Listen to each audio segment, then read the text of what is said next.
Hi everyone, thank you for joining. Let's wait a couple of more minutes to allow more people to join.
So today our webinar will focus on telecom surveillance campaign.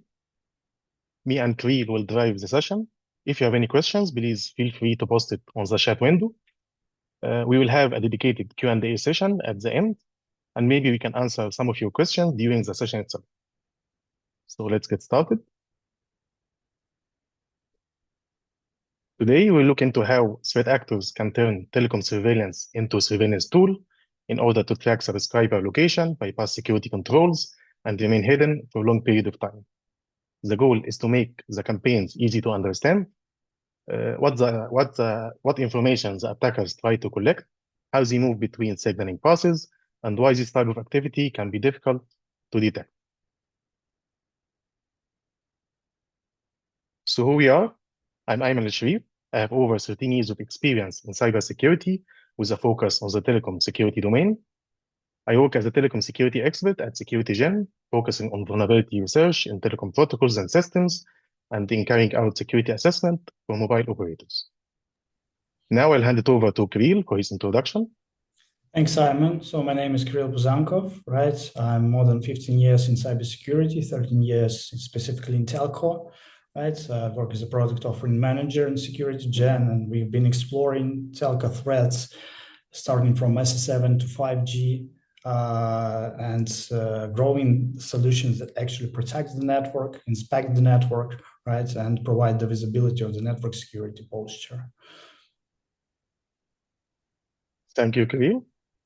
So before we start, let me quickly explain the session flow. We'll begin with how telecom surveillance have evolved and what it looks like today. Then we are going to introduce Citizen Lab's latest investigation as our case study. After that, we will look at real-world impact, walk through the main attack passes used by the actors, show a short demo, and finally close with detection and mitigations. So telecom surveillance have changed a lot over time. In the past, many attacks were more direct. An attacker might abuse one protocol, send a few signaling messages, and try to get the results. Today, the situation is more complex. Modern campaigns combine multiple technologies. We see attackers moving between legacy and modern signaling protocols, and even utilizing SIM-based techniques within the same campaign. So instead of one attack pass, we see coordinated operations using several passes together. Another important point is the stealth. These campaigns are not always noisy. They may operate through distributed infrastructure, keeping the activity low profile and persist over a long period of time. The goal is to collect information while avoiding detection. The main message here is that telecom attacks are evolving from simple protocol abuse into organized surveillance operations. Let's start with the bad connection report published by Citizen Labs late April. What initially looked like an isolated incident targeting one subscriber expanded into a much broader investigation into telecom surveillance. A few numbers can help show the scale of the activity. The researchers identified two surveillance actors, and their activity remained undetected for more than 3 years. For example, one actor alone was linked to more than 15,000 location tracking attempts. The research also showed that the targeting was not limited to one region or one type of market. The identities, or it identified subscribers targeted in 9 countries across countries in the Middle East, Europe, Asia, Africa, and including high-profile VIP subscribers. The actor also leveraged identifiers and infrastructure associated with operators in 17 countries, including countries like Israel, Sweden, Italy, and the UK. This is an important point because sometimes we assume this kind of abuse happen mainly in markets with weaker regulations, but it turns out that even if in countries with strong regulations and mature security frameworks, operator infrastructure can still be abused. Okay? So before we go further, I want to highlight that if a signaling messages uses a source identifier from a certain mobile operator, it doesn't automatically mean that the operator was directly involved. Access can happen through compromised networks, through third parties. In some cases, source identities can be spoofed as well.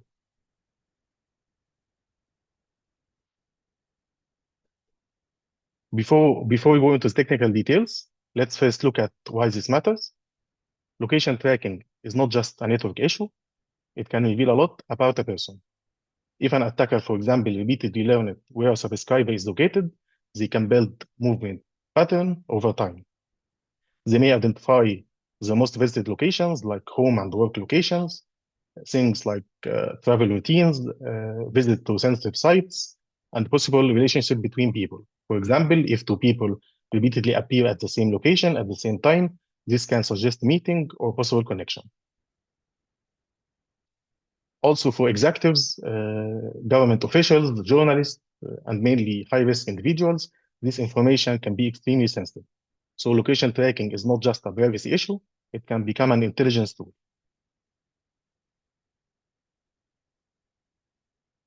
And the risk doesn't stop at location tracking.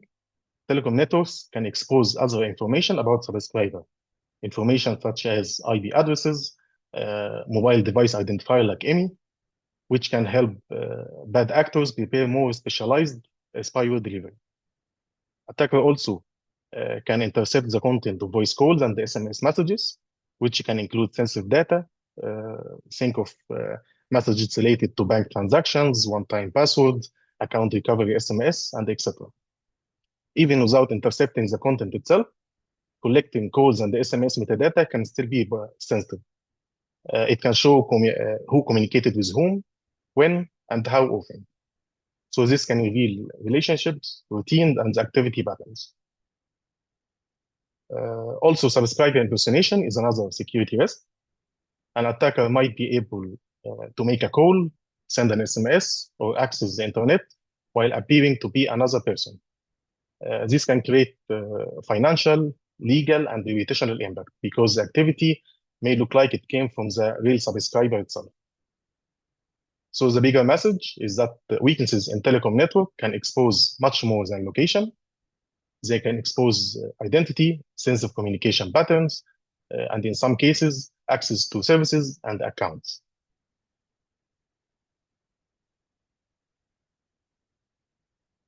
Before we look at the surveillance details, let's quickly explain what signaling is. In simple terms, signaling is the control communication that allow mobile networks to set up and manage services. For example, when a subscriber make a call, send an SMS or room report, the network must authenticate the subscriber, exchange encryption-related information, route the traffic, and support billing and charging. So signaling is different from normal user traffic, which is mainly the voice calls or SMS content or mobile data. So signaling exploitations target sensitive control layer, the layer responsible for trust, identity, and billing. In legacy networks, such as 2G and 3G, signaling is mainly handled by SS7. It's an old signaling system designed at a time when telecom networks were considered more closed and trusted than they are today. And as a result, this system is considered insecure and has well-documented security weaknesses. These can enable threats such as SMS and voice call interception, location tracking, fraud, and even denial of service attacks. It's also worth mentioning that SS7 is not a single protocol. It's a complex protocol stack with multiple layers, and this complexity is one reason it's difficult to secure. It's mainly why many SS7 bypass techniques exist today. By bypass technique, I mean methods that work around security controls that are supposed to block suspicious activities. Even in our own research and customer testing, we continue to discover new bypass techniques from time to time. The most recent one was last February. So SS7 security is not a one-time effort. It requires continuous monitoring and improvement. Now let's move to Diameter. Diameter is a newer IP-based signaling protocol used in modern generations like 4G and even 5G non-standalone networks. Compared to SS7, Diameter has more structured security model, but it can still be abused when validation or filtering are not done properly. Known Diameter risks include location tracking, denial of service, information disclosure, and fraud. In addition, these protocols are not only used inside one's operator network. To support international traffic and roaming, operators need to exchange signaling messages globally through an infrastructure or interconnect infrastructure, which is made up of multiple providers. So when the operators try to communicate with each other, this message travels through multiple providers in this infrastructure to support these services.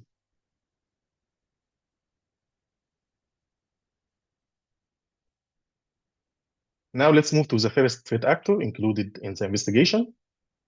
It's referred to as Surveillance Threat Actor 1, or STA1 for short. The activity was observed since at least November 2022. Researchers linked STA1 to more than 500 location tracking attempts. During its campaigns, the actor moved between protocols between SS7 and Diameter, distributing the attack messages between them. Another key point is that the actor used identities from operators in more than 9 countries. This makes detection harder because the activity doesn't appear to come from one source. It appears that it's separate events or separate incidents from multiple sources. So STA1 is a good example of a persistent actors using multiple sources and signaling paths.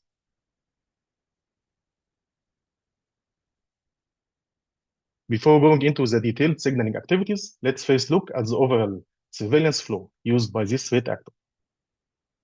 The flow starts with subscriber discovery, identity discovery, where the actor tried to disclose internal identifier of the subscriber, mainly the NZ, and the purpose was to collect the information needed to locate its target. Okay.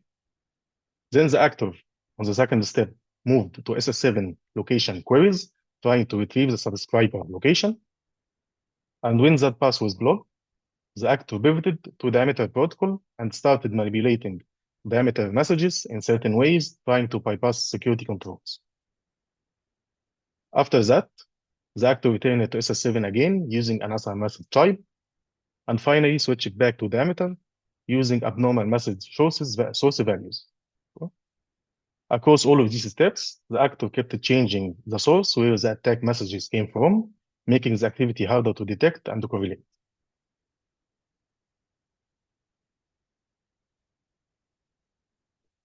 Now that we have the big picture, let's walk through the actions step by step. Let's first quickly identify the main component in the diagram. On the left side, we have the target network, included internal systems such as MSC, VLR, HLR. All of these systems are essential for the mobile operator to deliver its services. In the middle, we have the international signaling networks that support roaming and interconnection between operators. And on the other side, we have the threat actor.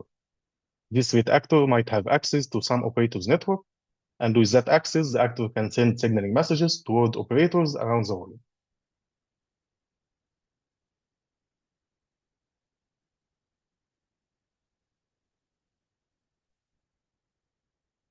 So let's cover the flow. In the first step, the actor sends an SS7 message called send routing info for SM, which is part of normal SMS delivery procedure. The goal is to retrieve key subscriber routing information, such as MZ and the address of the node serving the subscriber. MZ is an internal identifier that identifies the subscriber inside the mobile network. Many of the signaling messages use this MZ as the key to identify subscriber. So it's important because it's required for further messages or messages that can reveal the subscriber location. Also, an important note for all the signaling flows we are going to cover, not every attack was succeeded. Most of them or majority of them were blocked.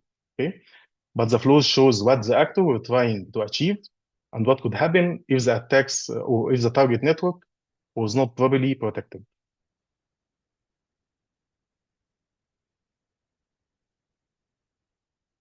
After the first reconnaissance, the actor tried to move to location information query. Here, the signaling message was provide subscriber info, or PSI for short, and the goal is to retrieve the identity of the radio cell the subscriber is currently connected to. This cell can be later mapped to approximate physical location. The accuracy depends on the network topology and cell density. For example, in dense areas, it may be within a few dozens meters. In areas with wider coverage, it can be hundreds of meters or even more.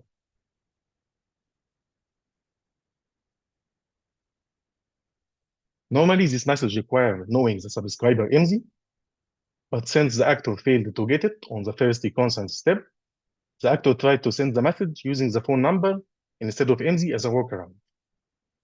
This is non-standard behavior and it doesn't follow the technical specifications. In our case, the attempt didn't work and the message was failed, but it still shows the actor tradecraft, testing different ways to bypass normal requirements and continue the tracking attempts.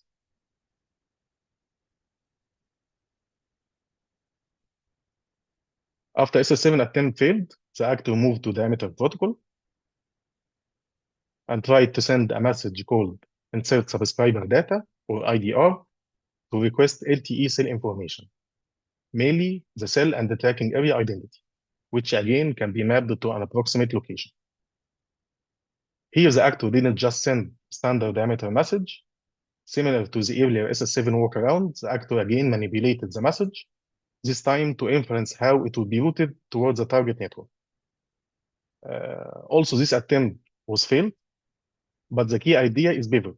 When one path is blocked, the actor tries another protocol or manipulate the message to keep tracking its target.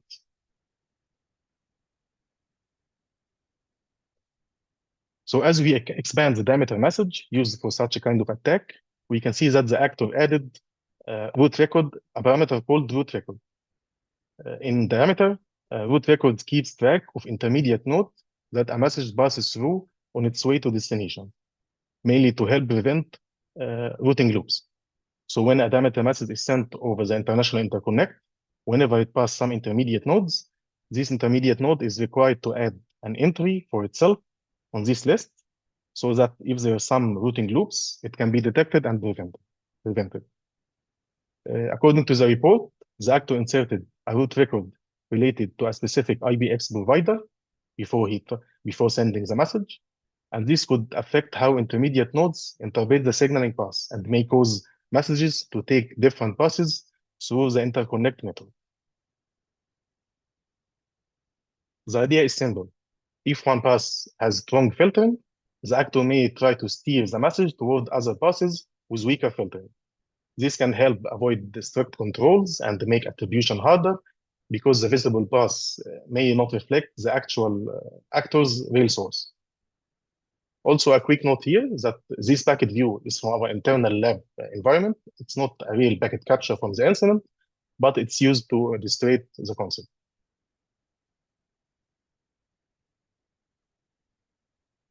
To make this simple, let's compare the normal and manipulated cases. Okay.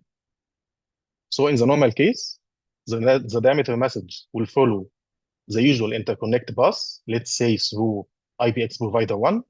where security filtering may block the message from reaching its target network. Okay? So the attempt will be blocked.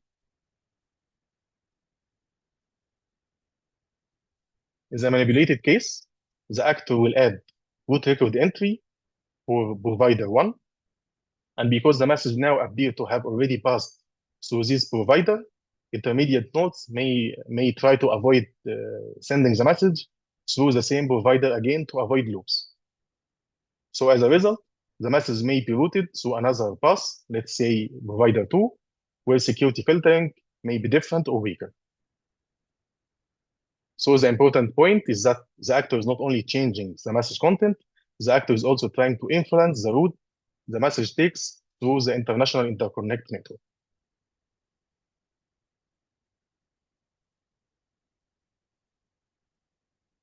After the diameter attempt failed, the actor returned to SS7 and tried another method. This time, the message is anytime interrogation, or ATI.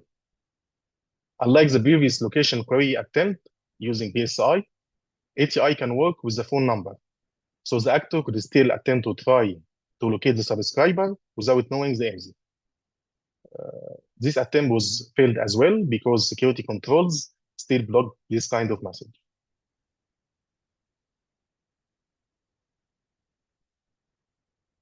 After the SS7 retry failed, the actor returned to diameter for a second time. This time, the actor tried a different way to bypass security filtering. It focused on changing parameters related to the sender identities.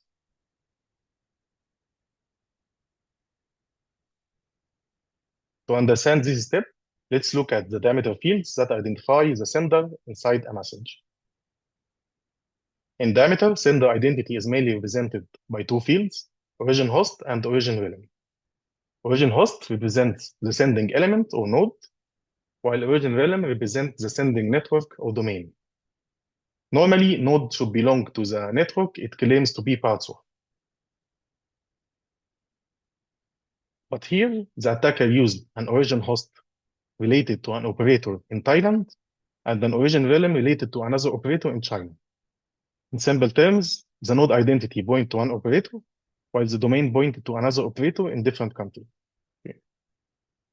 Mainly diameter firewalls often use these values as part of filtering and trust decisions.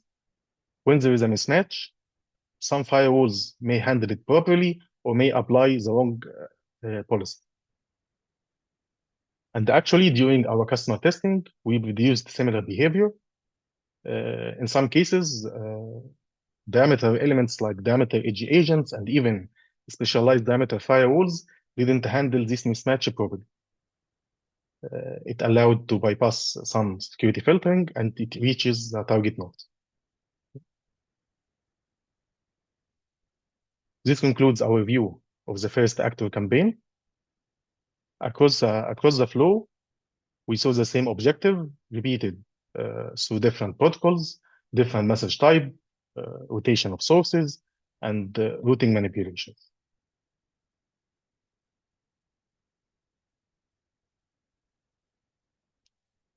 Before moving to the second actor, let's pause and see a lab demo of the same idea using SS7 and diameter together to move from disclosing subscriber MZ to tracking its location.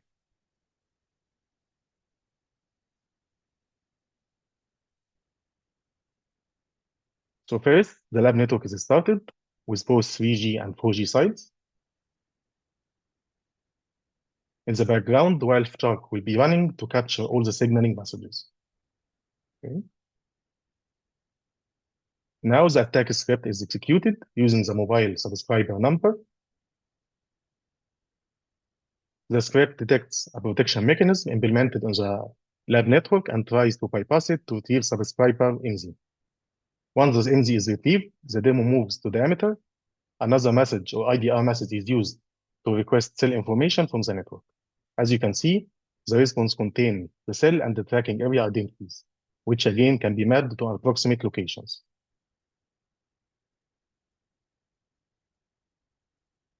Here are the capture messages. We will not go through every field, but we will focus on the key parts. the responses with subscriber IMSI and the radio cell information. So here is the response from SS7 network. As you can see, it reveals the subscriber IMSI, the internal identifier, and this identifier will be later used in diameter to request the subscriber location. In the response from diameter network, we can see the cell-related information, mainly tracking area identity and EUTRAN cell global identifiers. Together, these values can be mapped to an approximate locations. And mainly for diameter sites, accuracy are much higher than 2G and 3G sites. Now let's move back to our case study and look at the second actor.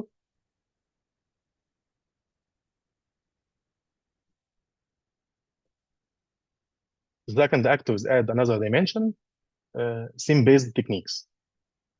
The activity was also observed around 2022, and this actor was linked to more than 15,000 location tracking attempts. This actor also was linked or links infrastructure and telemetry to a network associated with Think Telecom Services, which is a Swiss company previously reported in connection with the commercial surveillance activities. The actor used identifier linked to operator in several countries, including countries like Rwanda, Sweden, and Jersey. What makes this actor especially interesting is its usage of zero-click SMS techniques that abuse SEND toolkit. Okay. Although this actor used multiple techniques, we will focus on the SEND toolkit part of the STK. In order to understand it, we first need a quick overview of how STK works. So STK is a standard feature that allows SIM cards to send commands to the mobile device, such as requesting certain information from the device, triggering actions, setting up calls, or sending SMS messages. Operators used it for things like service menus, balance checks, value-added service, and roaming-related functions. The key point is that SIM remains trusted by the device. Unlike protocols like SS7 and diameters, which require access to telecom signaling networks, STK commands are delivered inside SMS messages. These messages are silent, so they are not displayed to the user like normal text SMS. And this means that they can be sent from one subscriber to another without direct access to core telecom signaling. Okay? So if the SIM card doesn't properly check whether these messages are legitimate or not, the SIM may accept the message, interpret the STK commands, and cause the device to act on it. And this is why STK can become risky when abused.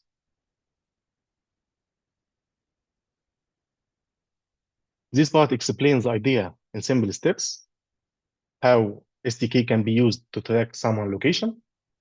So first, a specially crafted SMS is sent to the target phone number. It's marked for SEND toolkit handling by setting some special headers and to contain a series of STK commands.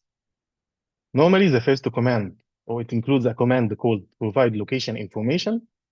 This command is normally used to request some information by the SIM card from the mobile device.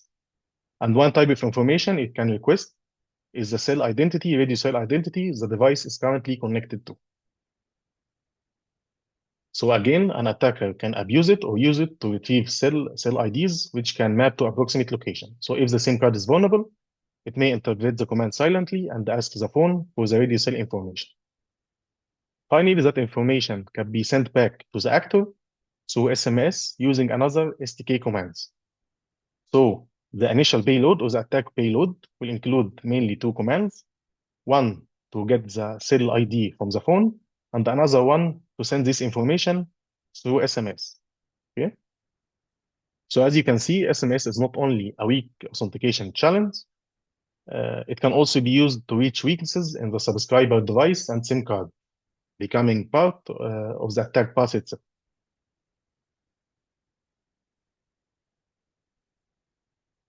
Now let's connect this to the actor's campaign flow.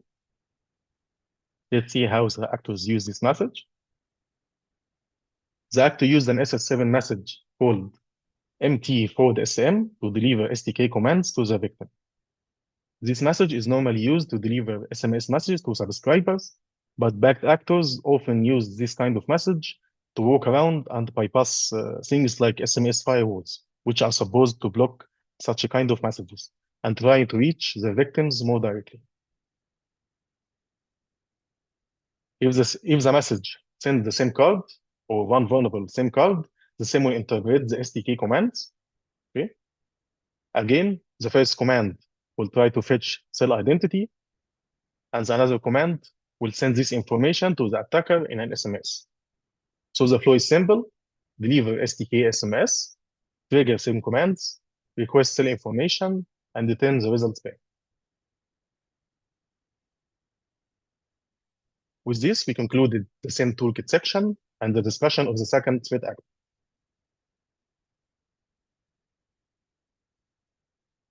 Now let's bring everything together and summarize the key techniques used by both threat actors. The first technique is protocol pivoting, moving between SS7 and diameter and even SIM-based methods. If one protocol is blocked, try another protocol where filtering may be weaker or implemented differently. The second technique is rotation of message sources. The actor distributed the attack messages across multiple apparent sources, making detection harder because the activity may look like separate events coming from different networks. This also makes attribution harder because the visible source may not represent the real actor behind the activity.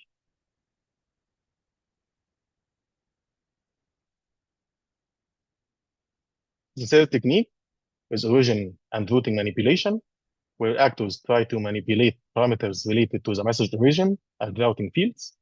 This includes mismatched or using mismatched diameter host and origin realm, as we saw in one of the diameter message, and also manipulating root-related records. These were done to both exploit weaknesses in some firewalls implementations and to try to influence the path the message take through interconnect network. The final technique is parameter manipulation, such as using phone numbers when an NZ was required. We saw this technique applied to a message like PSI, for example, or using unusual diameter identifier values to bypass some validation logic. Okay. So what we see here then is organized thread graph, not a random signaling abuse. Both actors understood the telecom defenses, how they work, and they adjusted the traffic to avoid detection, hide passes, and keep the surveillance flow active. This is what makes these campaigns difficult to detect. The risk is how the actors adapt the messages to move from one protocol to another and to work around security controls. This concludes my part of the webinar. Next, I'll hand it over to my colleague, Kirill, who will cover how operators can detect, prevent, and reduce these risks. Thank you, Ayman. So I'll take my part now.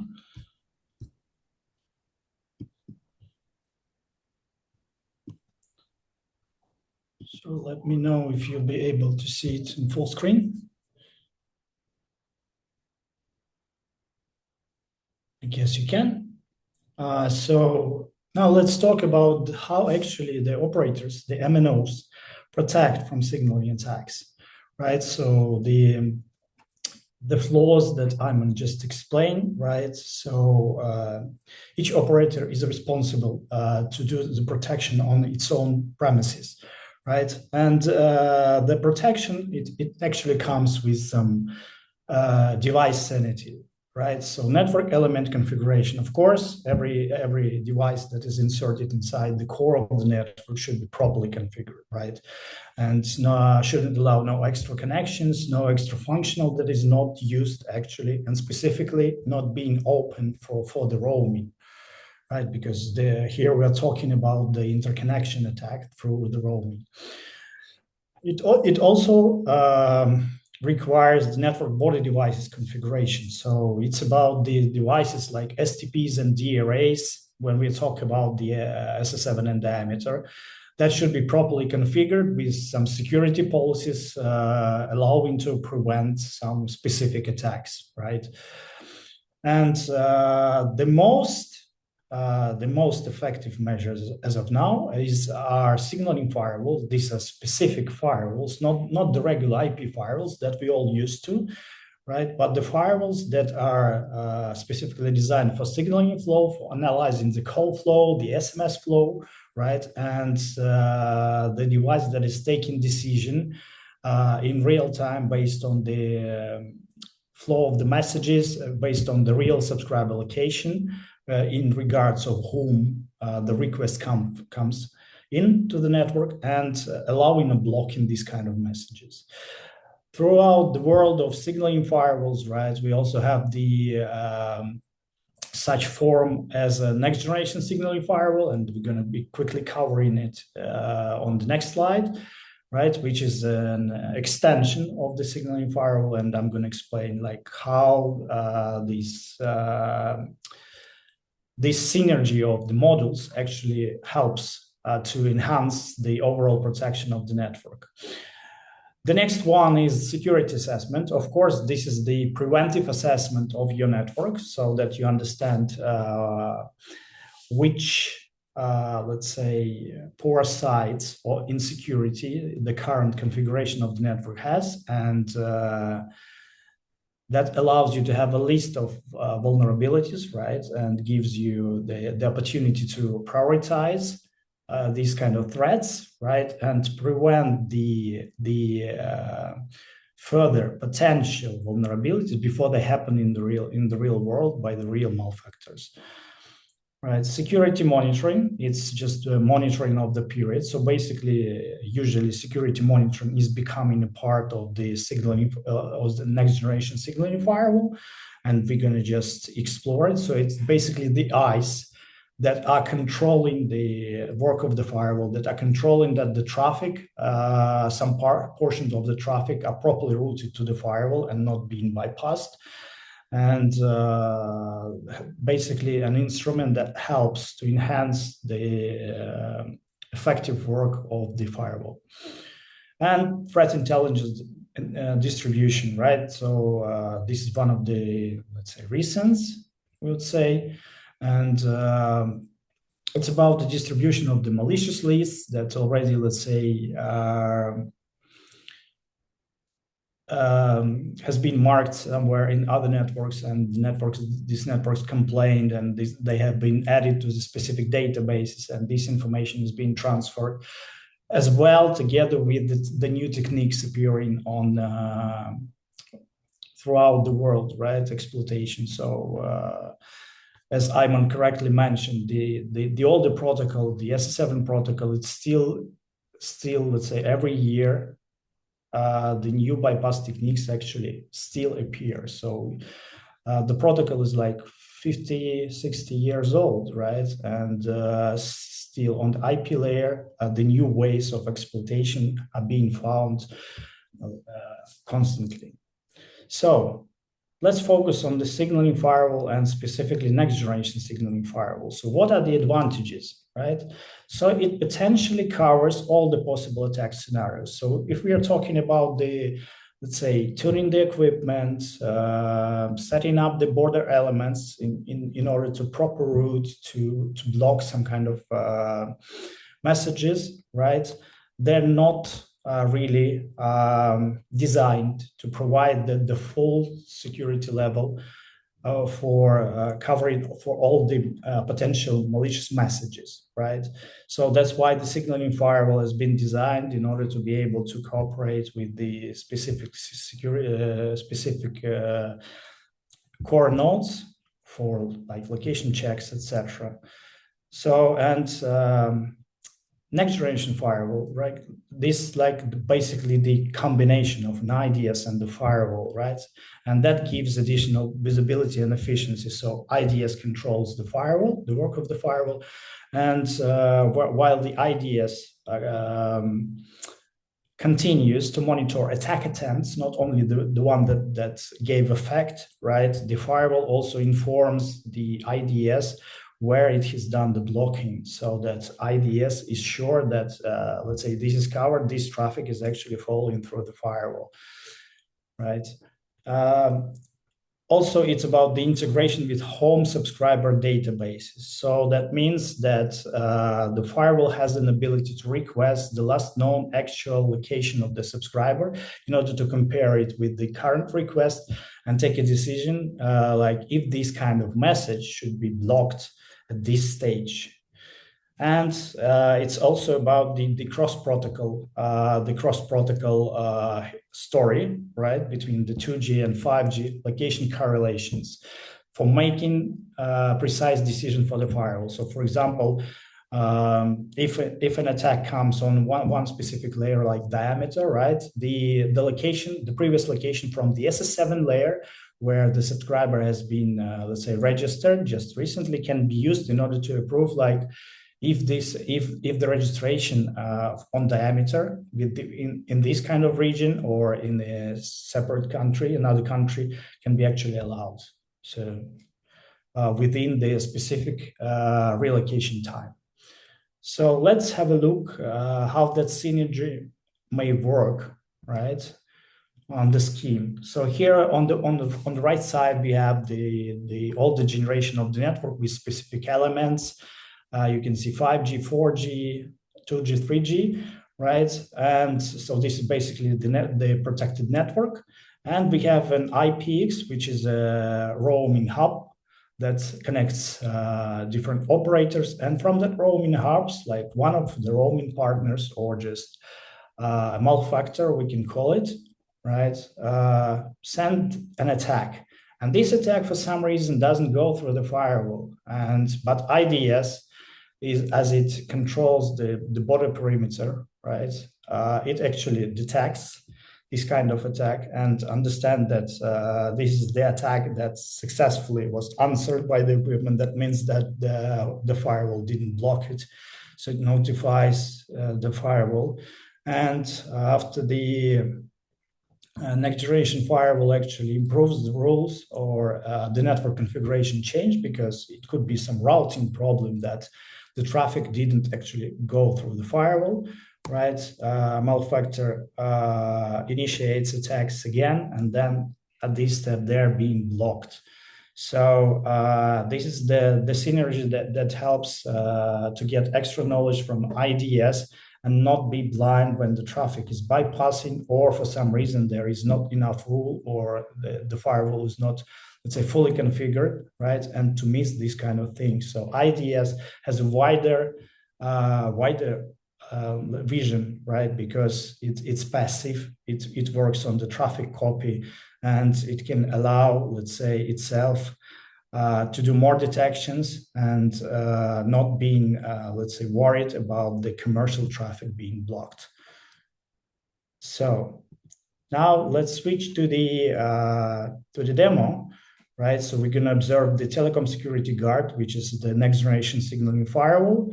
And we're going to observe like how the malefactors can actually get the subscriber location information, right? And how the firewall can prevent that. So, so basically here is the main screen, right, of the Telecom Security Guard. And then it consists of two modules, right, like I explained. So the attacks tab and attacks dashboards is for IDS, firewall dashboards and firewall events are for firewall. You can see here 3 layers of severity, low, medium, and high. The heat map, which actually represents the directions from where the attacks are coming from. And below, different graphs are related to sources, destinations, attack types, which is one of the more important, targets, source operators, and so on, right? So regarding the attacks, we can see all the list of the attacks that happened during the period designated on the right side, upper right side, and we can see the different kind of attacks. Some of them you can see being blocked by the firewall, which are signed by the red mark. And let's observe specifically the attack PSI completed that Ayman mentioned, that is used for location tracking. So provide subscriber info. We can see the blocks referred to the source, to the target and destination. We can see the source belongs to Tonga, and target is belonging to Italy. which is not an allowed procedure on the interconnect. And we can see that Tonga is requesting information about the IMSI belonging to Italy. And what's more important, in the response, we can see VLR number. This is a commutator where the subscriber currently attached to. But what's more important is we get the cell global identity, as Ayman also already mentioned. These are the specific numbers that you can utilize on the open source web resources, right, to put this number in and get the actual coordinates of the cell tower that actually currently is serving the subscriber. So you can get the location of the subscriber within 15 meters, 100 meters, depending on the radius, right, that this kind of base station provides. So, and this is the attack, which is successful and happened when the firewall, let's say, presumably was turned off. But let's take a look how it will actually look, right, when this kind of attack is going to be blocked by the firewall. So we're going to switch for that to the firewall section now. And let's open the firewall dashboard, right? So here we have more or less the same graph. So we can see different SS7 firewall trigger rule, diameter firewall trigger rule, GTP rules, right? And here in the message types, on the message types, we can find, let's say, these kind of provide subscriber info messages, for example. Here it is, right? We put it to the filter and switch to the firewall events to get the exact data and just open some random message to explore. So we can see that the message is blocked, right? And here request from Tonga, request regarding the foreign subscriber, which is belonging to Italy. And we can also check the firewall rule that made this happen, this kind of blocking, and that's basically it, right? So there are specific rules on the firewall that allow to prevent this kind of activity, even with the bypass method. But of course, that will depend on how good the firewall is. So apart from that, let's have a look how the cross correlation and location check works. So let's take the attack from GTP layer, which doesn't have the exact, let's say, own location information on the protocol. So it will require to request it from the firewall will require to request it from SS7 or diameter in order to be able to verify the actual subscriber location and compare it by the source IP with the actual subscriber source. So here we can see create session requests. It's coming from Tonga, right? And it's in regards the Italian subscriber, which is totally fine for this kind of creating a session, because subscriber might go to Tonga and actually initiate this data session, basically data internet session. So what the firewall does upon receiving this kind of request, it sends the anytime interrogation request, again, the allowed location tracking request inside the network, because the firewall belongs to home network, right? It requests the information from GSMCF regarding this IMSI to get to know the last known subscriber location. And what the network responds with is the subscriber is actually in Italy. So the subscriber is in Italy, but the malefactor is trying to initiate a user session, the data session, internet session, based on the subscriber, on behalf of subscriber from Tonga. So here we can see again the firewall rule that triggered this kind of blocking, right? And of course, this is not a legitimate situation. So this is just in short, right, how this actually all works. And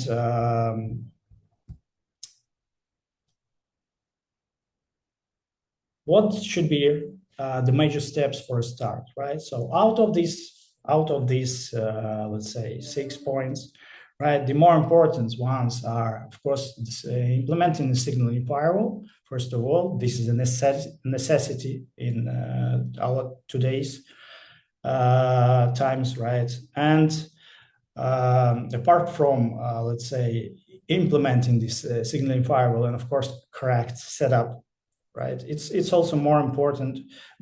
It's also important. Sorry, to do the sanity check of your network before the real attack, leading to some frauds, denial of services, which are harsh attacks, right? Happening in real time. So you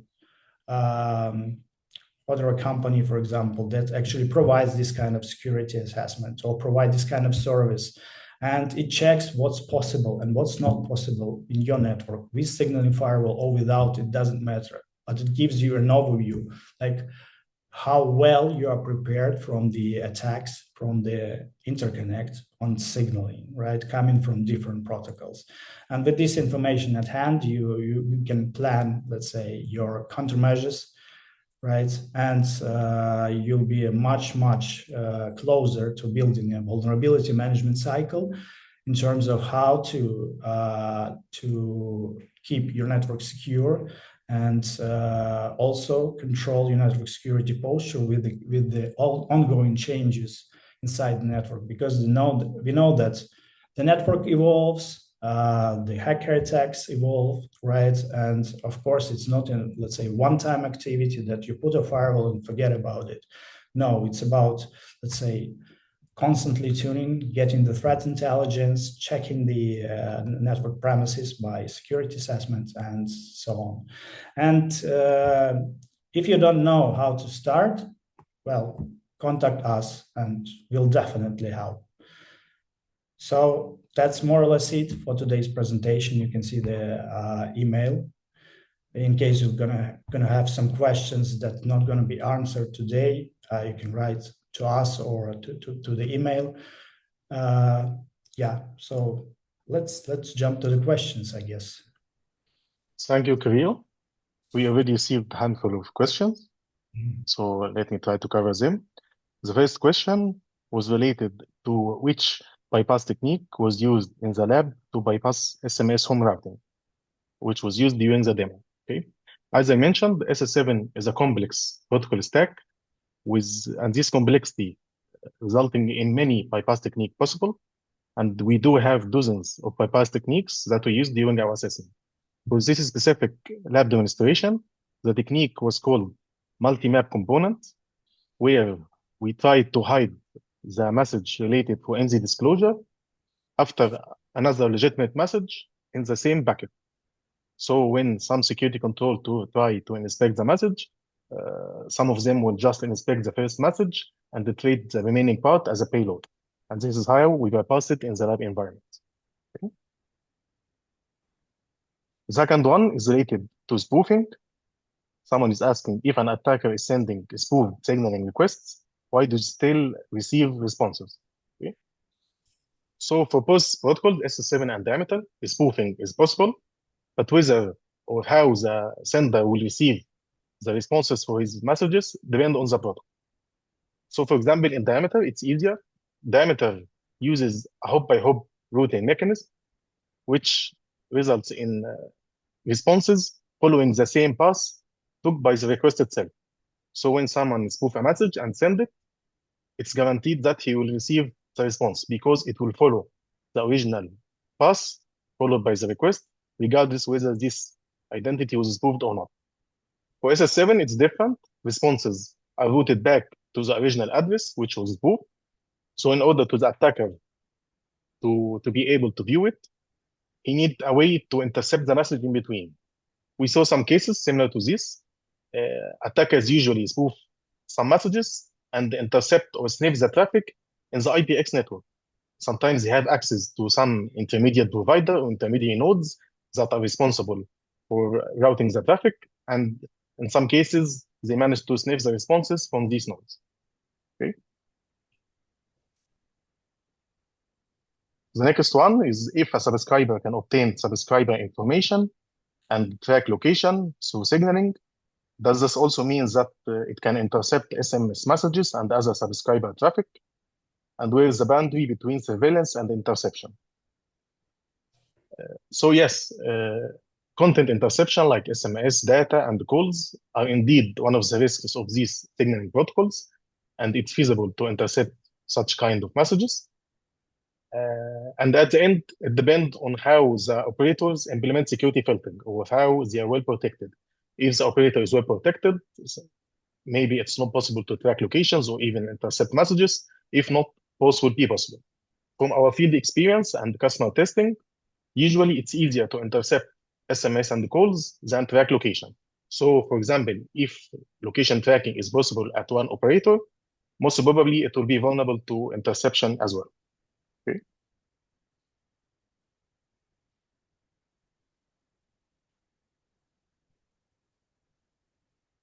The next one is related to global title code of conduct. Does the rotation of operator usage of global title and diameter endpoint leasing mechanism, do you see any impact of GSMA FS 52 code of conduct? Well, the code of conduct document was a brilliant move to try to conquer such kind of access. However, it's not a mandatory. It's only a recommendations and is not enforced to the operators. Some operators try to utilize it and some are not.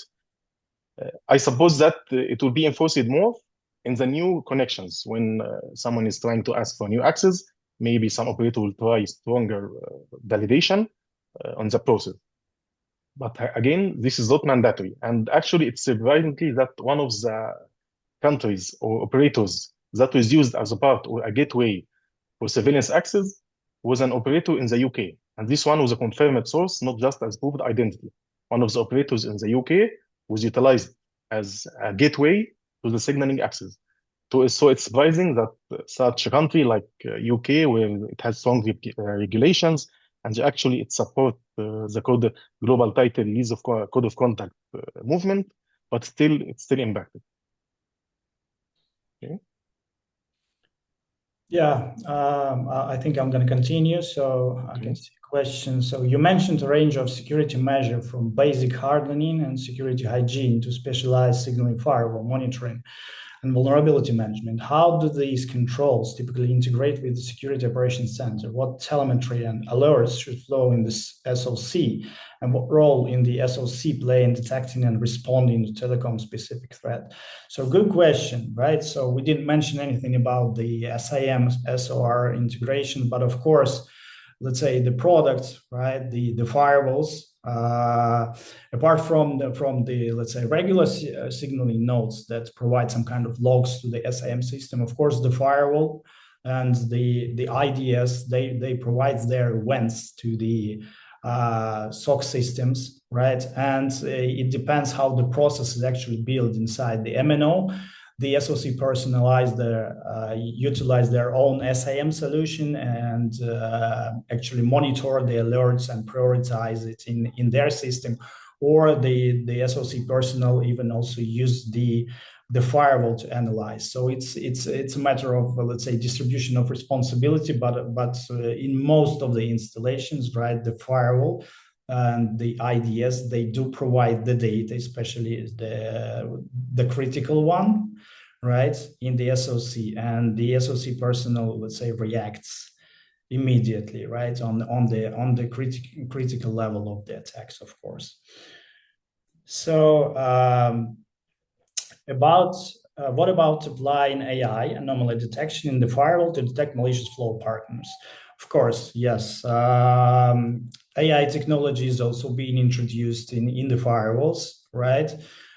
So probably you could be able to notice the tab element profiling. So this is one of the technologies that helps to, let's say, structurize all the sources that actually had some communication with the network, right?